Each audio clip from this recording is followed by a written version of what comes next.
सुप्रभात मध्य प्रदेश। मैं हूं आशीष त्रिपाठी आपके साथ। नमस्कार, सुप्रभात, बहुत बहुत स्वागत है आपका। मैं हूं आपके साथ ऋतु ज्ञानवानी। बुलेटिन की शुरुआत भोपाल की खबर के साथ। गैस पीड़ितों को लेकर आज हाईकोर्ट में सुनवाई होनी है। बड़ी खबर आपको बता रहे हैं, 9 अधिकारियों को अवमानना का नोटिस दिया गया है। केंद्र और राज्य के अधिकारियों को यह नोटिस भेजा गया है। पूर्व मुख्य सचिव इकबाल सिंह बैंस को भी नोटिस दिया गया है। दरअसल कल जवाब देने का आखिरी दिन था और ये भोपाल में जो गैस त्रासदी हुई थी उनके पीड़ितों के इलाज से जुड़ा ये मामला है। कोर्ट के आदेश की अवमानना का आरोप है। ऐसे में भोपाल गैस कांड मामले पर हाईकोर्ट में आज सुनवाई होनी है। केंद्र और राज्य के अधिकारियों को नोटिस इशू किया गया है और इस नोटिस का जवाब क्या होगा, आज क्या जवाब दाखिल किया जाएगा, यह भी देखने का विषय होगा। दरअसल कोर्ट के आदेश की अवमानना का आरोप लगा है। ऐसे में इस पूरे घटनाक्रम को लेकर, गैस पीड़ितों को लेकर आज हाईकोर्ट में सुनवाई होगी। 9 अधिकारियों को अवमानना का नोटिस जारी किया गया है। केंद्र और राज्य के अधिकारियों को यह नोटिस जारी किया गया है। और चलिए आगे बढ़ेंगे। दिल्ली से बड़ी खबर का जिक्र करेंगे। बीजेपी ने एमपी में बनाए हैं 7 क्लस्टर। लोकसभा चुनाव के लिए क्लस्टर बनाए गए हैं। प्रदेश को 7 हिस्सों में बांटा गया है। बड़े नेताओं को यह जिम्मेदारी सौंपी जाएगी। ग्वालियर चंबल अंचल की जिम्मेदारी नरोत्तम मिश्रा को दी गई है। महाकौशल की जिम्मेदारी प्रहलाद पटेल को दी गई है। तो वहीं विंध्य की जिम्मेदारी राजेंद्र शुक्ल को, जगदीश देवड़ा को उज्जैन की जिम्मेदारी दी गई है। इंदौर की जिम्मेदारी कैलाश विजयवर्गीय को दी गई है।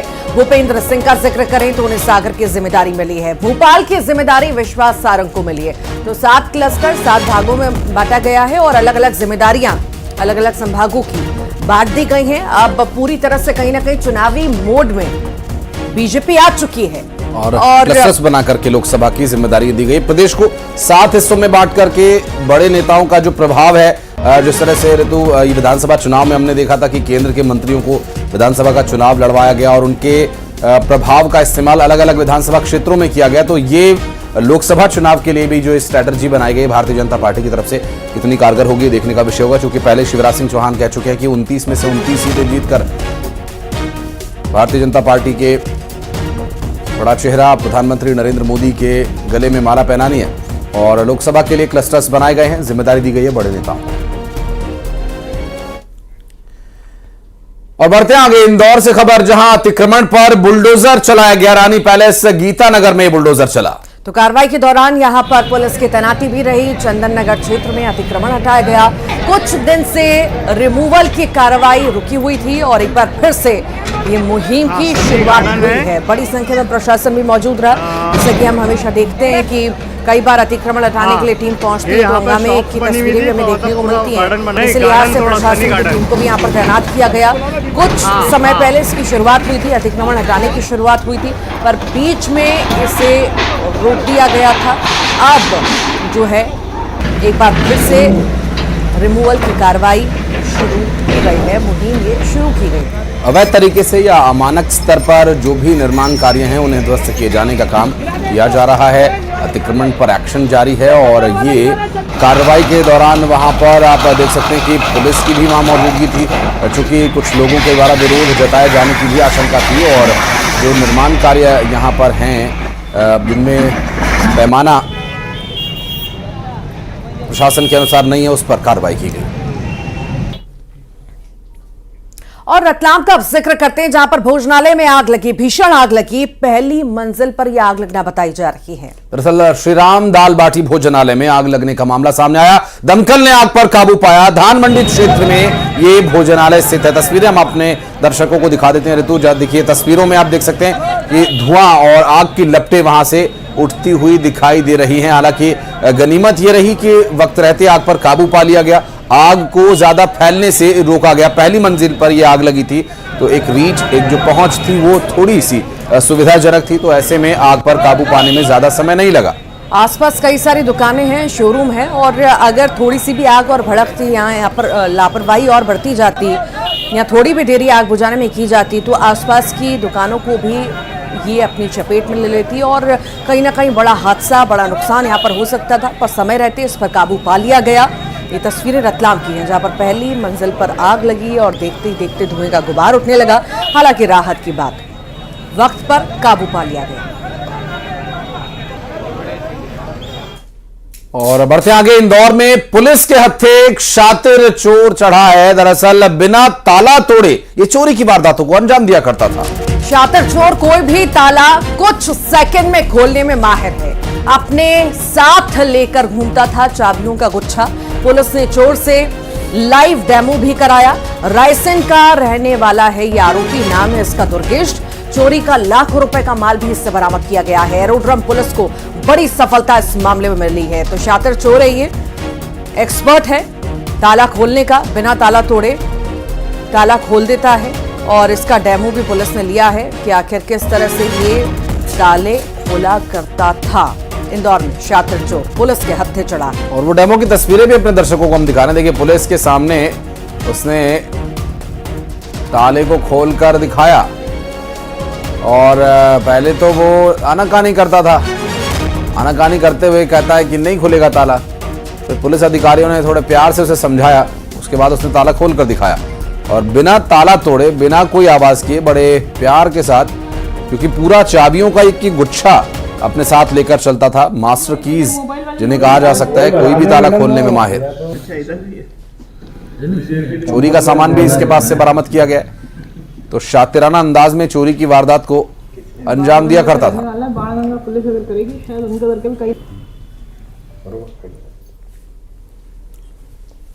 इंदौर में तेंदुए की तलाश जारी है। दरअसल इंफोसिस और टीसीएस कैंपस में इसकी तलाश की जा रही है। तेंदुए के पगमार्क मिलने के बाद पिंजरा लगाया गया है। इतना ही नहीं, कर्मचारियों को बाहर नहीं निकलने के भी निर्देश दिए गए हैं। तो प्रेमिसेस में ही आप सोचें कि जहां आप काम करते हैं, आपके प्रेमिसेस में तेंदुआ घूम रहा है, तो खुले में निकलना कितना खतरनाक हो सकता है। गांधीनगर के टिकरिया बादशाह का ये पूरा मामला बताया जा रहा है, जहां इंफोसिस और टीसीएस के जो कंपनी है उसके प्रेमिसेस में तेंदुआ है, कहीं पर छिपा हुआ है। अब किस जगह है, इसे जानने के लिए पिंजरा लगाया गया है। हालांकि वन विभाग का और पुलिस का और टीसीएस और इंफोसिस प्रशासन का ये कहना है कि अपने एम्प्लॉइज को उन्होंने पहले ही चेता दिया है कि वो खुले में ना घूमें।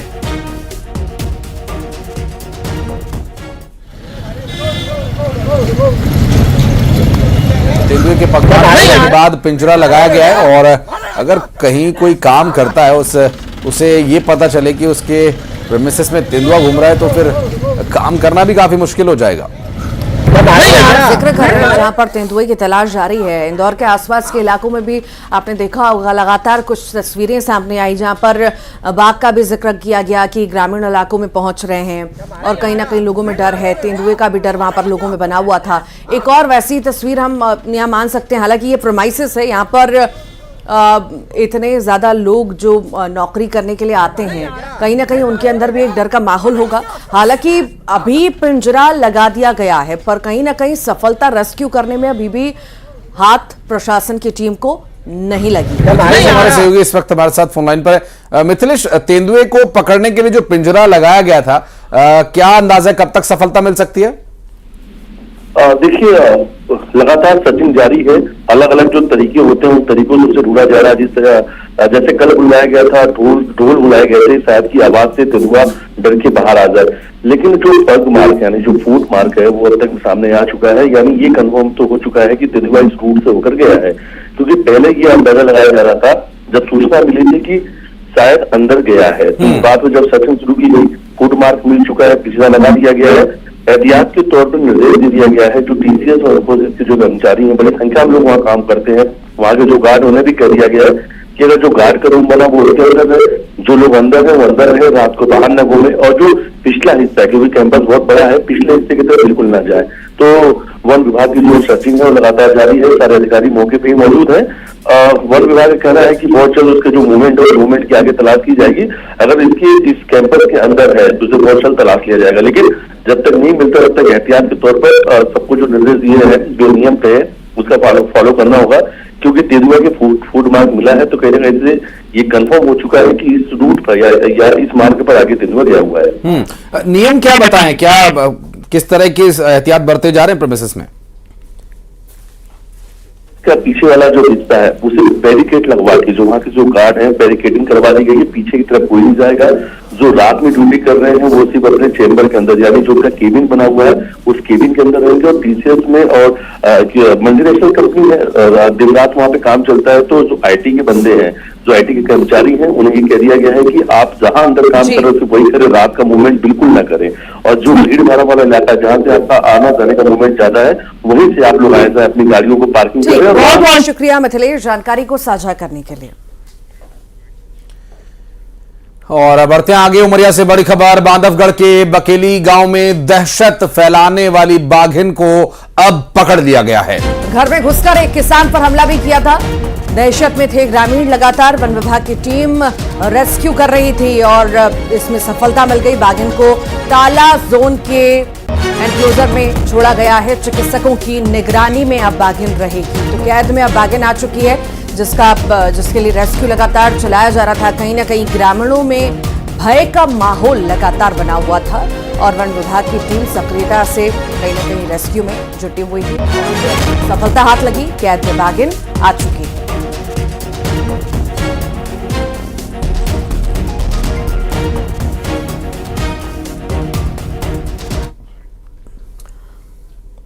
उज्जैन से बड़ी खबर की बात करते हैं, जहां पर मां सहित 2 मासूम बच्चियों ने कीटनाशक पदार्थ पी लिया है। 3 साल की बच्ची की मौत की खबर भी मिल रही है। मां और उसकी दूसरी बेटी को अस्पताल में भर्ती कराया गया। कीटनाशक पी लेने के बाद उनकी तबीयत काफी बिगड़ गई। हालांकि कारण अभी तक पता नहीं चल पाया कि किन परिस्थितियों में ऐसा कदम उन्होंने उठाया। क्या ये गलती से पिया या किसी वजह से ऐसा करने की पीछे कोई वजह है। मां और उसकी दूसरी बेटी का इलाज जारी, जबकि एक बेटी की मौत हो चुकी है। कीटनाशक पी लेने की वजह अभी तक पता नहीं चल पाई है।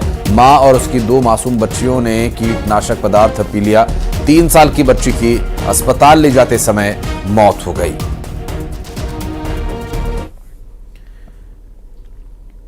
ग्वालियर में आज मेगा पावर कट। 4 लाख की आबादी को इसका असर भी झेलना पड़ेगा। बिजली कटौती, मेंटेनेंस के लिए 5 घंटे बिजली कटौती रहेगी। सुबह 10 बजे से दोपहर 3 बजे तक बिजली गुल रहेगी। लश्कर, मुरार और ग्वालियर उपनगर के 40 ऐसे इलाके हैं जहां पर कटौती होगी। मेंटेनेंस का काम होना है और इसी के चलते कई जगह पर बिजली कट रहेगी। सुशील हमारे सहयोगी इस पर बात करने के लिए उनके पास चलेंगे। सुशील, ये पावर कट की इंफॉर्मेशन पहले से ही दे दी गई थी या अभी ये सडन हुआ है? बिल्कुल, देखिए पावर कट की इंफॉर्मेशन कल रात को ही विज्ञप्ति के जरिए विभाग द्वारा दे दी गई थी और यही वजह है कि आज ग्वालियर की करीब 4 लाख से ज्यादा आबादी जो लाइट कटौती की मार है उसको झेलने के लिए तैयार रहेगी। और शहर के जो उपनगर है लश्कर, ग्वालियर और मुरार, तीनों इलाकों के 40 से ज्यादा जो इलाके हैं वहां पर कटौती होगी और सुबह 10 बजे से लेकर दोपहर 3 बजे के बीच ये कटौती अलग अलग टाइम पे इन इलाकों में होगी। तो निश्चित तौर पर एक बड़ा पावर कट रहेगा, लेकिन मेंटेनेंस जरूरी है, ऐसा बिजली विभाग का कहना है और इसी के चलते विज्ञप्ति जारी करने के बाद आज जो है इसमें कटौती की जाएगी।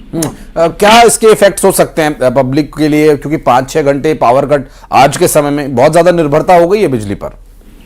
बिल्कुल सही बात। देखिए पावर कट से लोगों को परेशानियां तो झेलनी पड़ेगी। निश्चित तौर पर कहीं ना कहीं सबसे बड़ा जो असर इसका पड़ेगा वो यही पड़ेगा कि पेयजल सप्लाई के लिए जो टंकियां भरने का काम होता है अलग अलग इलाकों में, तो बिल्कुल, और इस परेशानी से बचने के लिए स्वाभाविक रूप से जो बैकअप है उसका सहारा लेना पड़ेगा। लेकिन 5 घंटे एक बड़ा समय होता है। बहुत शुक्रिया आपका इस पर जानकारी देने के लिए। और बढ़ते आगे, भोपाल से एक बड़ी खबर आपको बता दें। पेट लवर्स पर प्रशासन का एक्शन जारी है। 3 कुत्ता मालिकों पर एफआईआर हुई है। कुत्तों को पकड़ने के दौरान विवाद हुआ था। अब तक 10 डॉग लवर्स पर एफआईआर दर्ज हो चुकी है। तो ये बड़ी जानकारी आपको दे रहे हैं। पेट लवर्स पर प्रशासन ने बड़ा एक्शन लिया है और एफआईआर इस मामले में हुई है। और कारण इसका मृत्यु अब तक जो सामने आया है, इसमें इस बात को इसको समझना होगा। ठीक है, आप पेट लवर हैं, जरूरी नहीं है कि हर कोई पेट लवर हो। पेट लवर होने का मतलब ये नहीं कि आप कुत्तों से कटवा लें। तो ये वो लोग हैं जो आपका डॉगी है, आपने उसे पाला है, आप उसे पहचानते हैं, लेकिन वो दूसरों को पहचानता या नहीं पहचानता, जरूरी नहीं है कि उनका भी उससे उतना ही लगाव हो। ऐसे में कुत्ता अगर भौंक रहा है, विवाद हो रहा है, तो इस तरह की घटनाएं सामने जो भोपाल से आई, पेट लवर्स के नाम पर लोगों को टॉर्चर करना या लोगों को धमकाना कि आप जानवरों से प्यार नहीं करते, उन्हें गिल्ट फील कराना। ठीक है, सबको अपनी जान प्यारी है।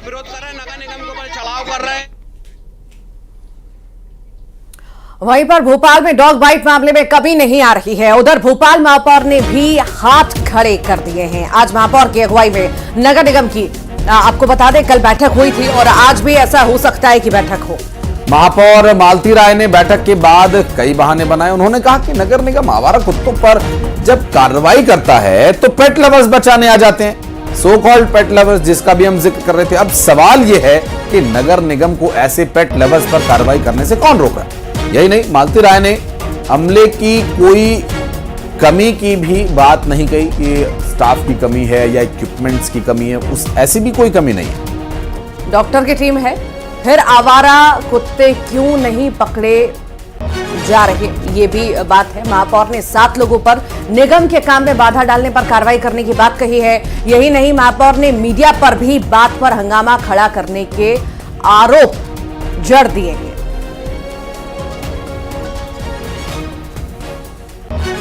भोपाल की जनता यदि सहयोग करेगी तो नगर निगम की आर्थिक स्थिति ठीक हो सकती है, क्योंकि आप देखेंगे तो लोगों के ऊपर 4-4, 5-5 लाख रुपए का संपत्ति कर बकाया है। करोड़ों रुपए आज की तारीख में भोपाल के, चाहे वो व्यवसाय करने वाले हों, चाहे रेसिडेंशियल हो या अन्य लोग हों, उनके ऊपर कर्ज के रूप में चढ़ा हुआ है नगर निगम का। यदि वो सब लोग पैसा जमा कर दे तो नगर निगम की वित्तीय स्थिति ठीक हो सकती है। आपको वही बता रहे हैं, आप सबका सहयोग रहेगा तो घटनाएं एकाध घटती है, लेकिन उसको पूरे भोपाल में और पूरे देश में इतना फैल जाता है कि भोपाल नगर निगम की 15 दिन 20 दिन जो कार्रवाई होती है वो उस कार्रवाई का फोकस सिर्फ एक जगह हो जाता है। और ग्वालियर में पहले दिन फ्लाइट अयोध्या नहीं जा पाई। दरअसल 5 घंटे इंतजार करने के बाद भी मौसम साफ नहीं हुआ। बेंगलुरु से ग्वालियर दिल्ली होकर फ्लाइट अयोध्या जानी थी, लेकिन कोहरे के चलते ग्वालियर से अयोध्या के लिए फ्लाइट नहीं चली। पहले दिन बेंगलुरु से 110 यात्री ग्वालियर आए, ग्वालियर से 129 यात्री बेंगलुरु रवाना हुए। मंगलवार को केंद्रीय मंत्री सिंधिया ने नई फ्लाइट का शुभारंभ किया है। तो पहले दिन अयोध्या नहीं जा पाई फ्लाइट और कहीं ना कहीं यात्री पूरी तरह से प्रभावित हुए। मौसम का मिजाज जिस तरह से बदल रहा है और लगातार कोहरा हम देख रहे हैं, विजिबिलिटी ना के बराबर हो चुकी है, तो इसी बीच कई सारी फ्लाइट्स जो हैं कैंसिल हो रही हैं और इसी बीच अयोध्या की फ्लाइट भी जो है कैंसिल हुई। इंदौर में खाद्य विभाग की कार्रवाई देखने को मिली है। स्वास्थ्य से खिलवाड़ पर फैक्ट्री सील की गई है। दरअसल ये चॉकलेट की फैक्ट्री है जिसे सील किया गया है। विद्युनगर इलाके में कार्रवाई की गई। गंदगी में ये चॉकलेट बनाई जा रही थी। विभाग ने फैक्ट्री का लाइसेंस निरस्त कर दिया है। बच्चों के स्वास्थ्य से, लोगों के स्वास्थ्य से खिलवाड़, चूंकि इस तरह की चॉकलेट्स अमूमन बच्चे लेकर खा लिया करते हैं, ऐसे में उसकी जो मेकिंग है, उसके जो बनाने का तरीका है वो बिल्कुल भी मानकों पर खरा नहीं उतरता। ऐसे में एक्शन लिया गया। और आशीष, समय समय पर ऐसी कार्रवाइयां होनी भी चाहिए, क्योंकि ऐसी बहुत सारी फैक्ट्रीज हैं जो संचालित हो रही हैं धड़ल्ले से और कहीं ना कहीं स्वास्थ्य से खिलवाड़ हो रहा है। ये कहीं ना कहीं बड़ी कार्रवाई मान सकते हैं, पर ऐसा निरंतर अगर जारी रहे कार्रवाइयां तो शायद स्वास्थ्य से खिलवाड़ होने से बच सके।